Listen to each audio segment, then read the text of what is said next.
आज हम डिस्कस करने वाले हैं कुछ ऐसे डिसीजेस के बारे में जो हमारी बोन्स के हेल्थ को अफेक्ट करती है। इन सारे सिम्टम्स को कलेक्टिवली बोलते हैं इन्फ्लेमेटरी डिसीज और इन्फ्लेमेशन। सिंपल वर्ड्स में आपकी बॉडी के अंदर जो भी चीज़ बाहर से आती है जो बॉडी के लिए हेल्दी नहीं है उसे किल करना है। हेलो चैंपियंस, फार्मेसी इंडिया में आप सभी का स्वागत है। हम डिस्कस कर रहे हैं पैथोफिजियोलॉजी सब्जेक्ट को। चलो वीडियो को शुरू करते हैं। इस वीडियो के डिस्क्रिप्शन बॉक्स में गूगल फॉर्म की लिंक है, उसके ऊपर क्लिक करके अपनी बेसिक डिटेल फिलअप कर दीजिए ताकि आपको अपकमिंग एग्जाम्स के बारे में जो इन डिटेल नोटिफिकेशन है उनकी इन्फॉर्मेशन मिलती रहे। आप प्ले स्टोर से pharmacy India mobile app download कर सकते हैं ताकि आपकी कॉम्पिटिटिव एग्जाम में आपको मदद मिले।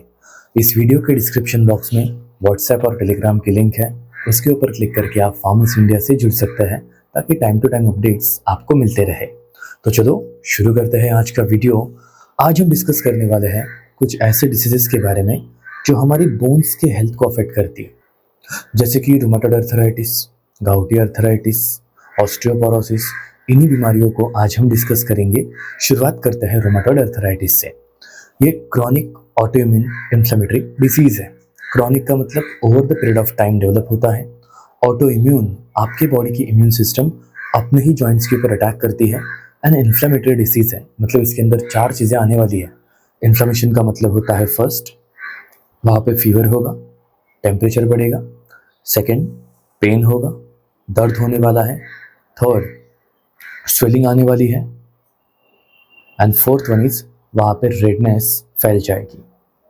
तो इन सारे सिम्टम्स को कलेक्टिवली बोलते हैं इन्फ्लेमेटरी डिसीज और इन्फ्लेमेशन। सिंपल वर्ड्स में अब सवाल ये आता है कि रूमेटॉइड अर्थराइटिस में एग्जैक्टली आपके बॉडी का कौन सा पार्ट अफेक्ट होगा। तो इसका आंसर एकदम सिंपल है, आपका साइनोवियल जॉइंट। आप यहाँ पे देख सकते हैं साइनोवियल जॉइंट क्या होते हैं। They are freely movable joints. ये आपके बॉडी के फ्रीली मूवेबल जॉइंट्स हैं, characterized by fluid filled cavity between the articulating bones.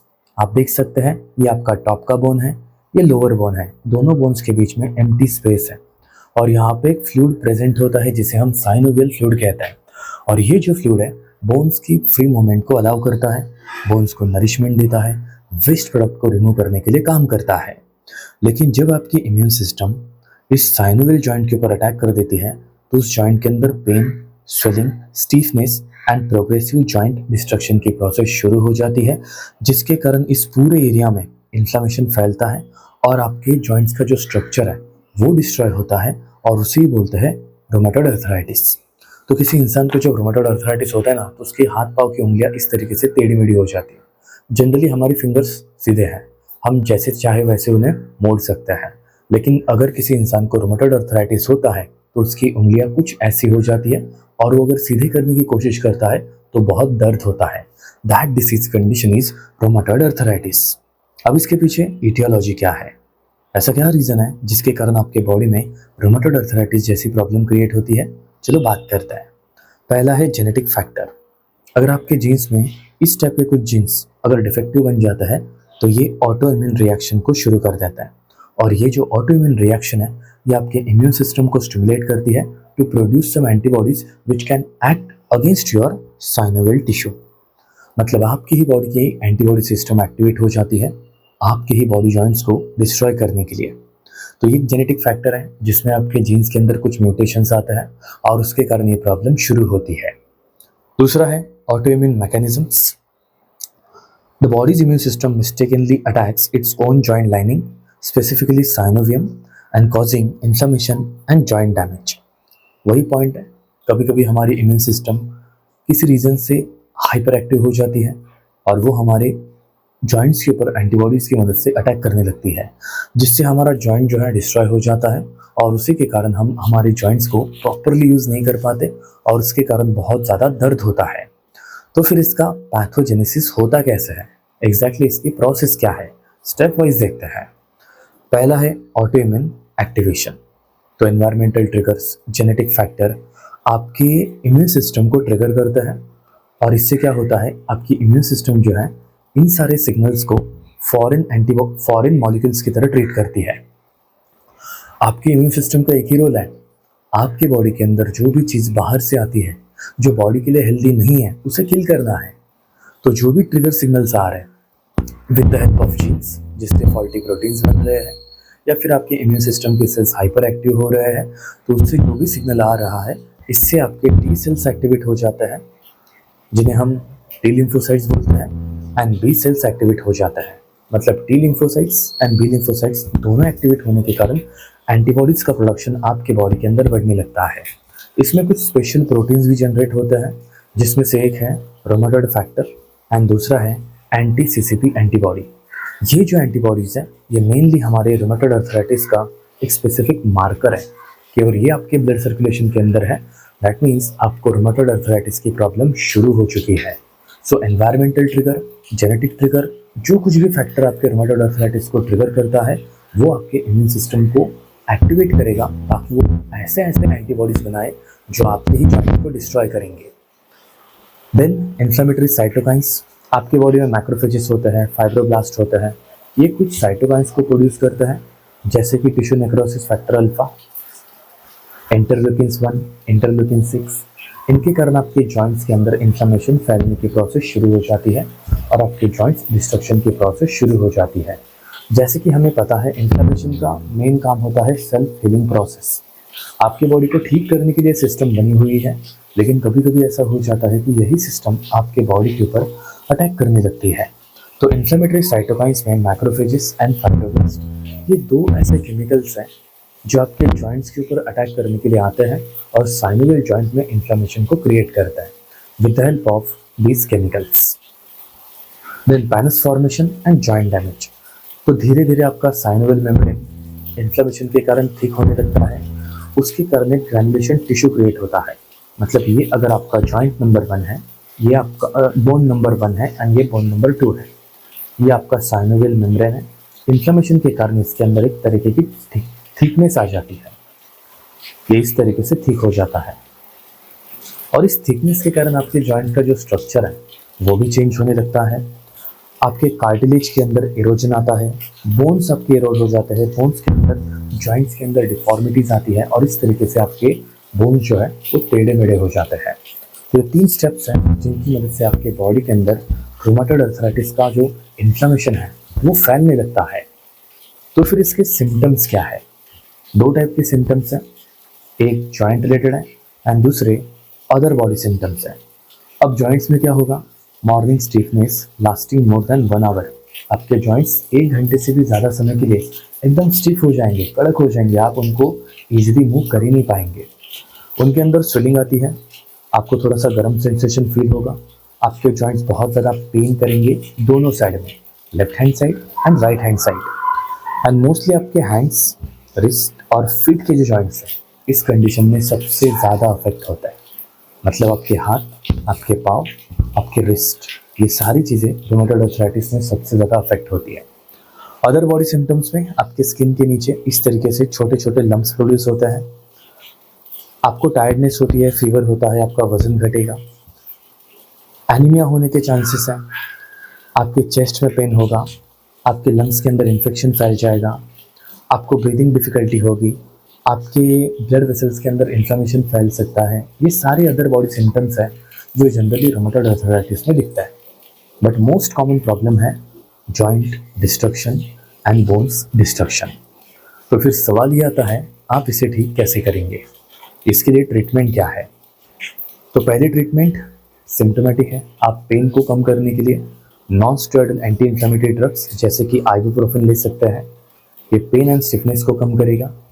Corticosteroids में प्रेडनिसोन को यूज़ कर सकते हैं जो फ्लेयर्स को कम करेगा, रेडनेस को फैलने नहीं देगा, हीट सेंसेशन को फैलने नहीं देगा।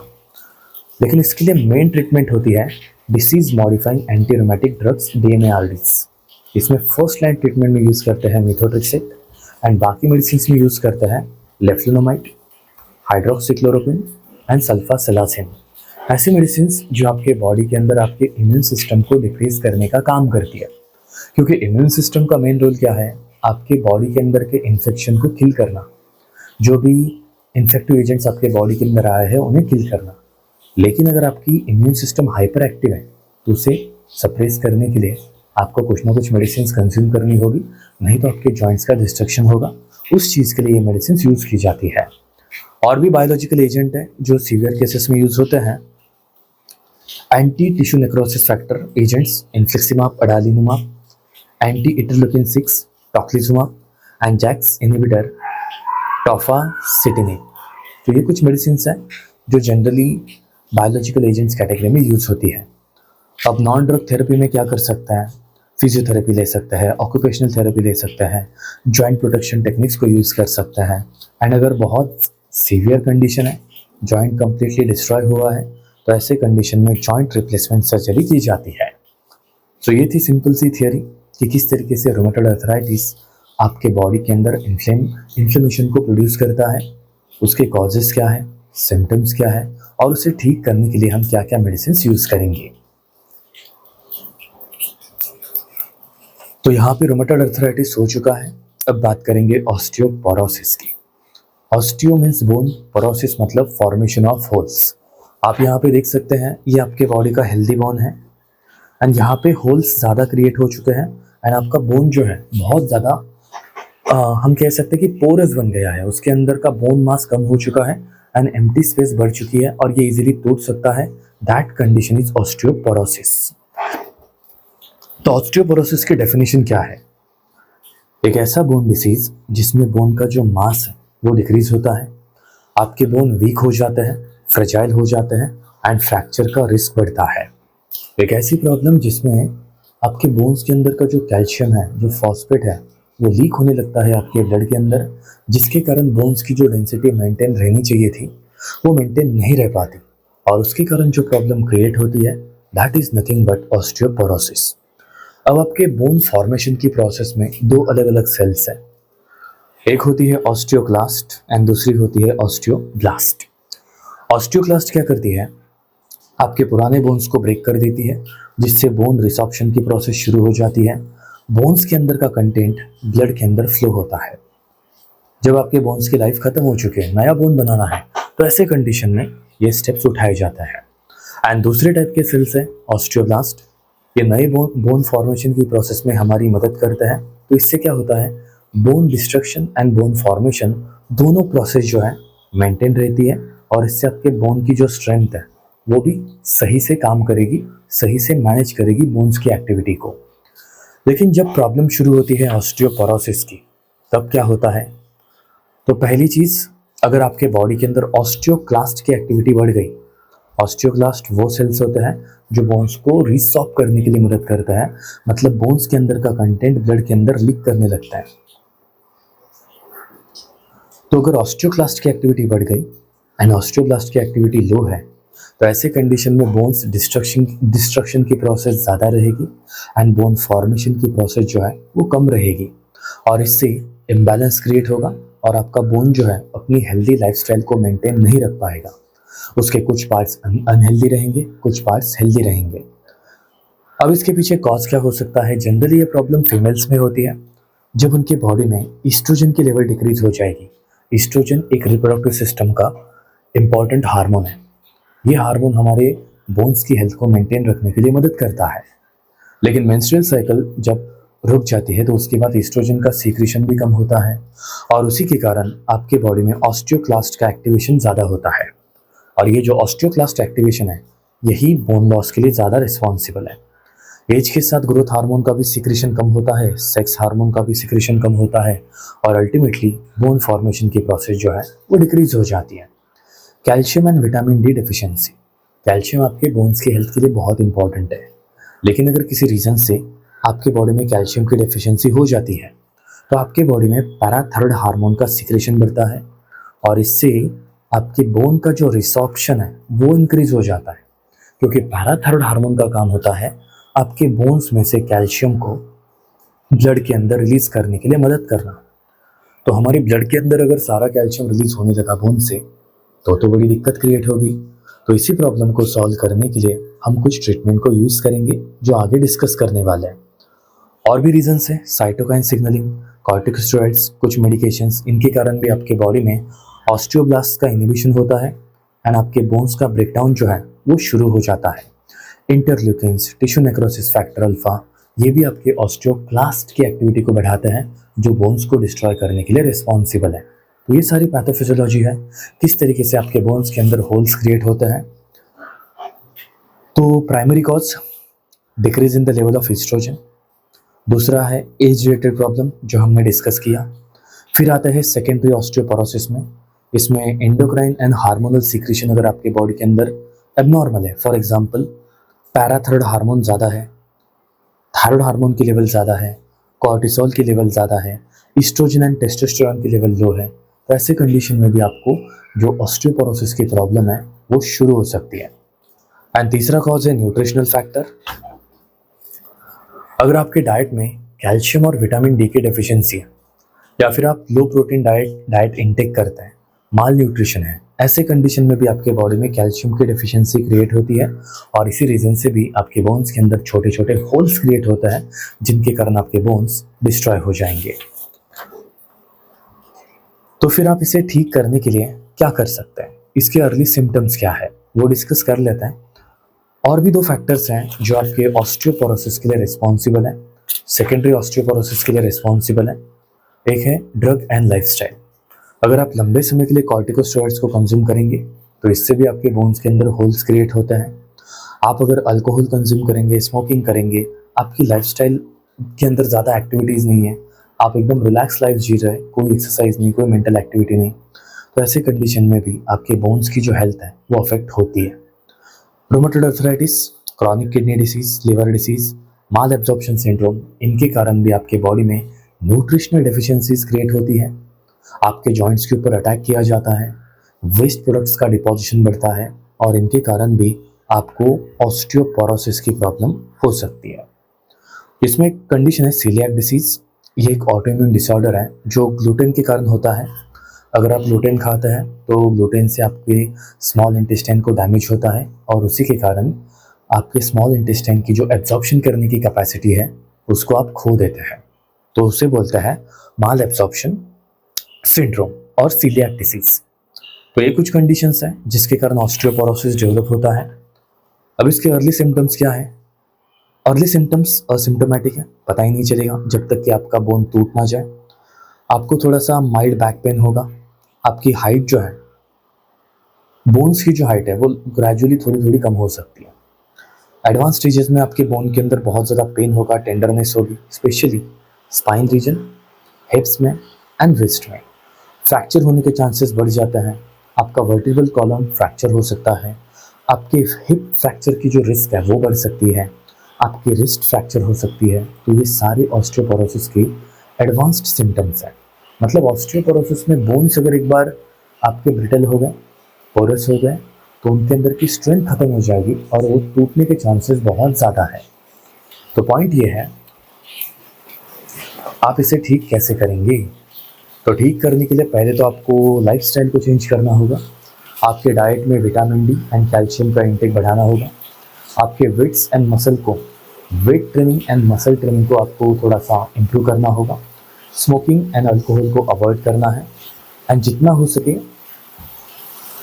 प्रिवेंट करना कि आप गिर ना जाए, क्योंकि गिरने के बाद एक ही होने वाला है, आपके बोन्स फ्रैक्चर होने वाले हैं और ऑलरेडी आपको ऑस्टियोपोरोसिस की प्रॉब्लम है तो रिपेयर होने के चांसेस भी बहुत लो हो जाते हैं। तो फिर आप इसे ठीक कैसे करेंगे? ठीक करने के लिए हम फार्माकोलॉजिकल ट्रीटमेंट यूज़ करते हैं। इसमें एक चीज़ आती है बिसफॉस्फोनेट्स, एग्जाम्पल एलेंड्रोनाइट एंड रिसेंट्रोनाइट। ये फर्स्ट लाइन ट्रीटमेंट है टू इनहिबिट ऑस्टियोब्लास्ट एक्टिविटी, क्योंकि ये वही सेल्स हैं जो आपके बोन्स को ब्रेक करने का काम करती है। अगर हम इन सेल्स को इनहिबिट कर दें तो बोन से कैल्शियम डिसॉर्ब नहीं होगा। दूसरा हम यूज़ कर सकते हैं डिनोसोमा, एक मोनोक्लोनल एंटीबॉडी है जो ऑस्टियोक्लास्ट की एक्टिविटी को डिक्रीज करेगी।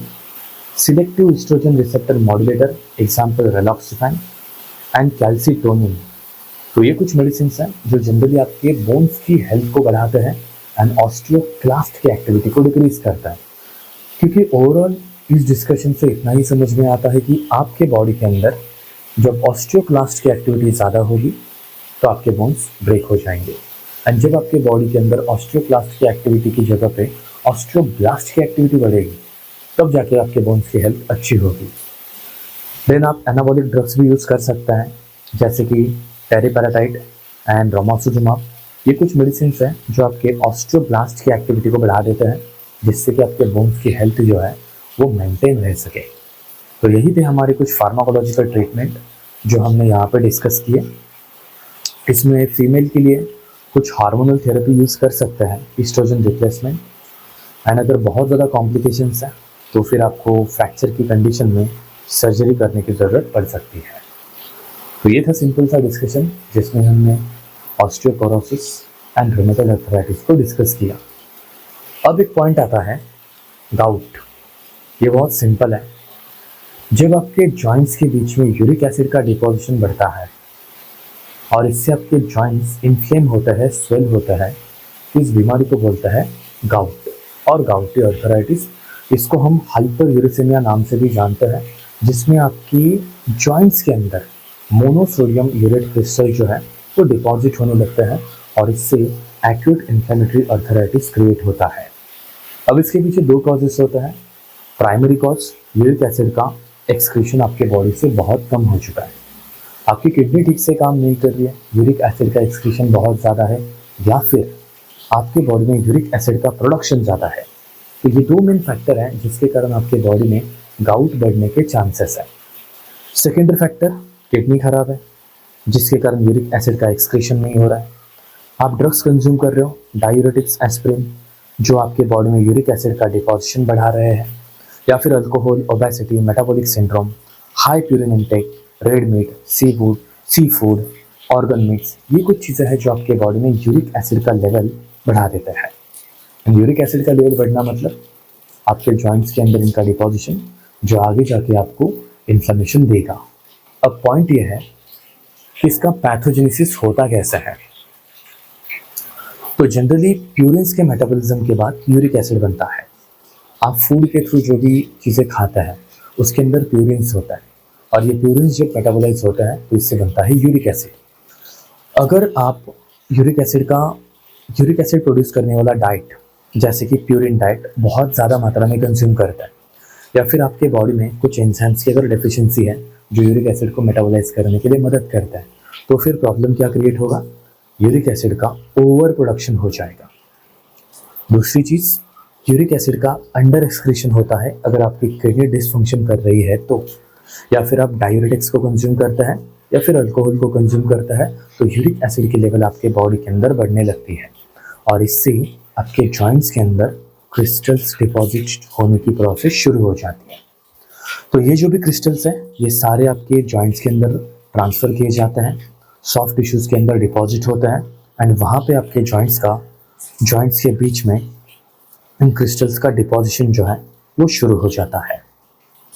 और इससे क्या होगा, आपके जॉइंट्स के अंदर फ्रिक्शन क्रिएट होगा और इसी फ्रिक्शन के कारण आपके जॉइंट्स के जो प्लेट्स हैं वो एक दूसरे के साथ फ्रिक्शन करेंगे और इसी के कारण इन्फ्लेमेशन क्रिएट होता है।